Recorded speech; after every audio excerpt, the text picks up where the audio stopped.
That's what they used to light lamps. There wasn't automobiles yet. So he was like, crap, the oil that they're refining into kerosene would have a byproduct called gasoline. Mm-hmm. They would throw it away. Just because there wasn't a use for it. There's no use for it, yeah. And then, eventually Ford came through in the early 1900s and was like, yo, I need some of that gasoline. Give me that gas. And that also kind of helped him kind of establish that monopoly of like, yo, even our byproducts are making money, which I think is an important lesson. If you have something you're throwing away, and we've talked about this a little bit in Super Secrets. Ship the whole cow. Ship the whole cow. Jensen, right? Like, your byproducts can be making money. If you build an internal CRM, that could be making money. Like, there's ways to ship the whole cow.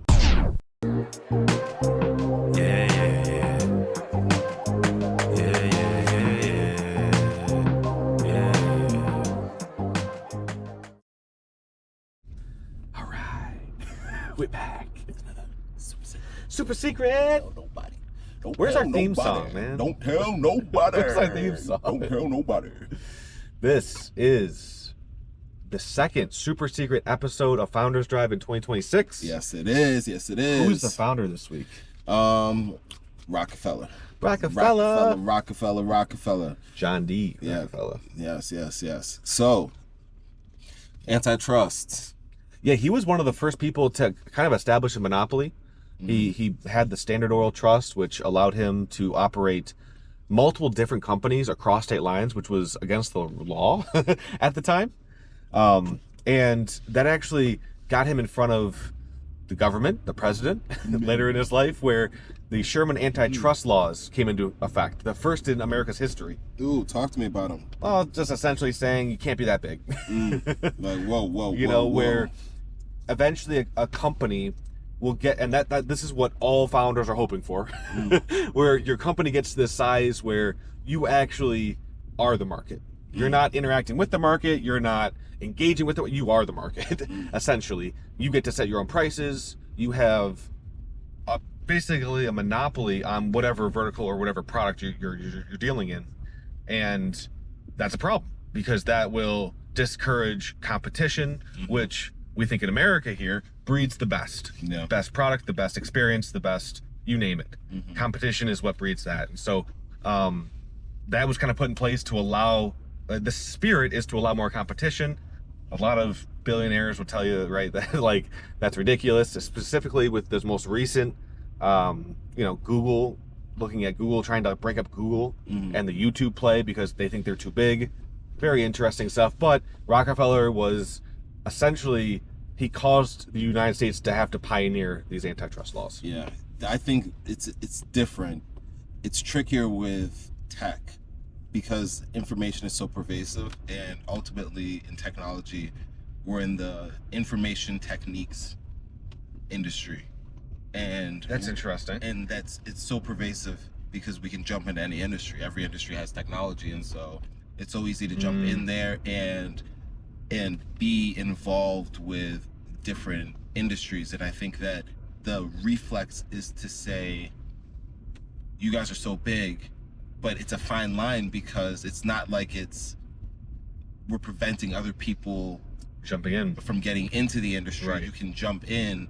It's just about, but again, then there's also like business pressures that you can get from being, or business pressures that you can apply from being the market. Because that's the argument, right? Yeah. If there is a room for somebody else to be your competition, you don't necessarily have a monopoly.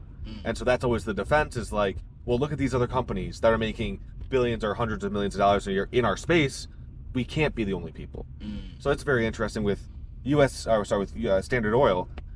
Rockefeller was kind of the only person, doing this stuff. And front to back, they started to get a lot. They started to get a lot of backlash when they started to move into distribution of the refined goods to small businesses and people, and then they started to insist that you only buy from us. And so people, they didn't really like that. I think that can be, vendor lock-in is definitely a scare, right, that people have. But like when you're doing that, I think business to business, that can be a scare, but it's a little bit more par for the course. I think when you start doing that with small business and consumers on that aspect of things, then that's where people start getting like, hey, what are you doing? Like, or if it's like all of Ohio only has this one provider. yeah. It's like, okay, guys, like, Yeah. There was that one time where United Wholesale Mortgage. I know that company. This is in current times, right? I know that company. They tried to tell every, was it realtor, that they could only work with them directly? Yeah, essentially, real estate brokers were only allowed to work with their contract. Yeah. And everyone at Rocket was like, "Are they dumb?" Yeah. And this is, this is not hidden privileged information, but it was just like, what the backlash of that is not going to be well. People don't like being fenced in so overtly, and they might tolerate it for a little bit, but it's not going to play out long term, at least in terms of like the relationship. You have to be hand and feet above your competition to warrant an exclusivity like that. And with a commodity like a mortgage, it just doesn't happen. But even still, it's like you can be hand and feet above your competition, have a monopoly on the whole industry, and it's still going to cause a backlash that forces you to break up. True. People will use their means to say, "Hey, we don't like that." True. Especially in America. Yeah, 100%. This is interesting. I know not only was the oil industry, changed during Rockefeller's lifetime, but it's also, I mean, you can feel the ripples of that even today. I mean, when kerosene was, starting to be developed by Rockefeller, that's what they used to light lamps. There wasn't automobiles yet. So he was like, crap, the oil that they're refining into kerosene would have a byproduct called gasoline. Mm-hmm. They would throw it away. Just because there was no use for it. There's no use for it, yeah. And then, eventually Ford came through in the early 1900s and was like, yo, I need some of that gasoline. Give me that gas. And that also kind of helped him kind of establish that monopoly of like, yo, even our byproducts are making money. Mm-hmm. Which I think is an important lesson.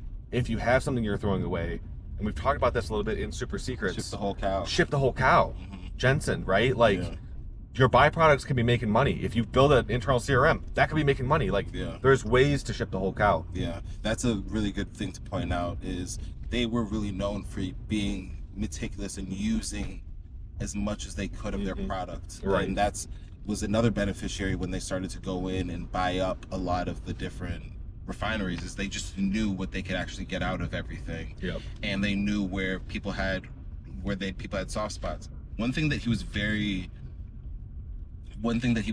adamant about is that he believed that most business people didn't know their business, and he looked down with a certain level of disdain and disgust for those people that left a lot on the table. And it happens today a lot too, I think. People are leaving a lot on the table. Not necessarily in business, but I think in their 9 to 5. I think you're giving up too much for what you're getting these days. Yeah. For the 9 to 5, and that's why we build Constants. But that's like a side. That's a side. But I think there's a lot of truth there too. It's like you're not given the same assurances that you were in the past, and you're not given the same security that you can be here and live your whole career here, 30 years, and you're good. Yeah, that cost benefit has shifted. So we need to adapt and make sure that we're getting everything for what we have. But this is a little bit more controversial.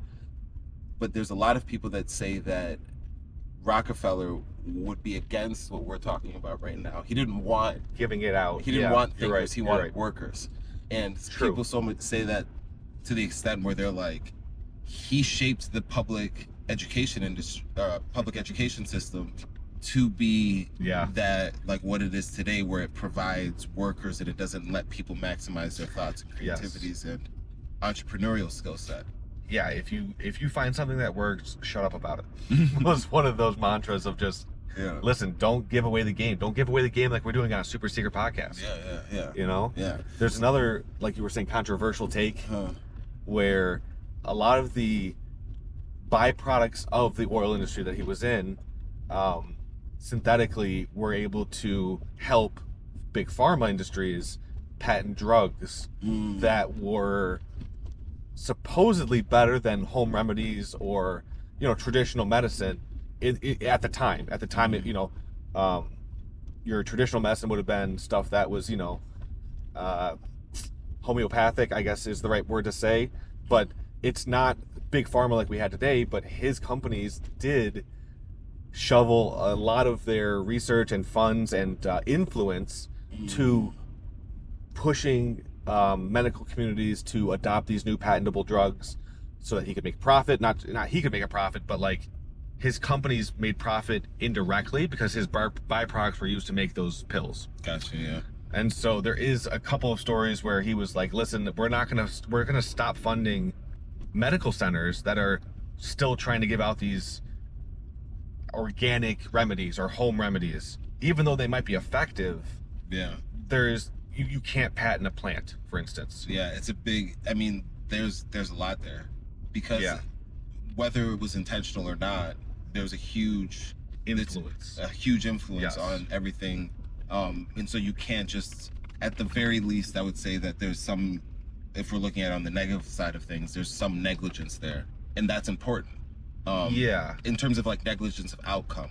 But then there's also this, like the more, if you factor in intention, it's like, it could also just be like, hey, no, we wanted to move our product and people were buying natural stuff. And so we were like, hey, that's not something that we want. And then we're also talking about the 1800s, 1900s, where like they were starting to build these drugs that, I mean, obviously, yes, they're going to cause cancer because they didn't even know how to study for that stuff at the time.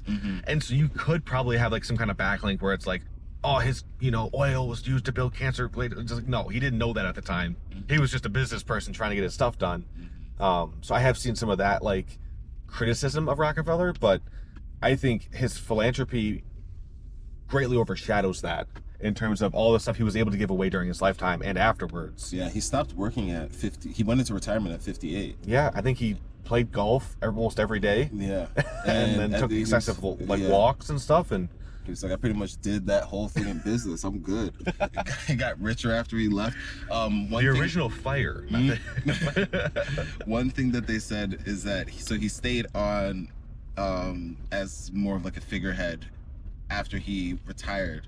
And they say that a lot of the aggressive practices and the monopolistic practices really took a foot when he was like there as the figurehead, but he wasn't, when he was in charge, he wasn't maximizing that. At least that's some stuff that I read. That's interesting. I haven't really backed that up as much. But another thing that's pretty interesting to me is how the generational wealth, how powerful the Rockefellers still are today. Yeah, after generations. Contrast that with the Vanderbilts, who didn't plan their money in a state. Right. I think that's a really important thing to think about, is what goes on beyond you. And they set it up so that way it would work for generations and generations. He did a very interesting thing, which some people have copied since then, where his trusts would skip a generation.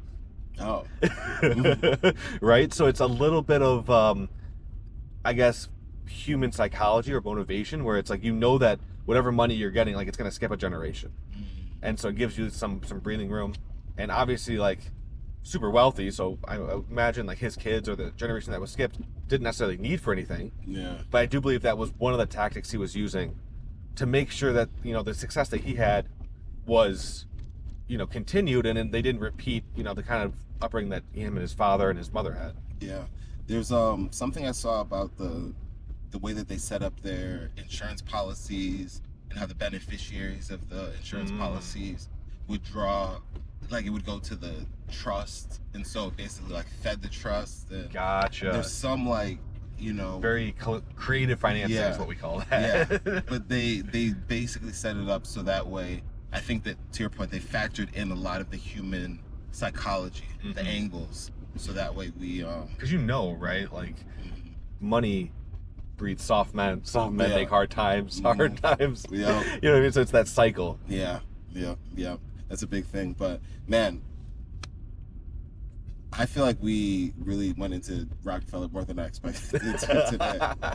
You want to plant the flag here? I'm okay with doing that. I think Rockefeller, it was a great conversation around someone who, like, basically is in the history books as being one of the world's wealthiest people up until very recently. And, shaped a lot of, especially the monopoly side of how the U.S. operates today, with capitalism still being very strong. Yeah, add them to the founders drive. Yeah, we're gonna need a bus for all these founders. It's true. It's true. All right. Until next time. Catch us next week. Peace.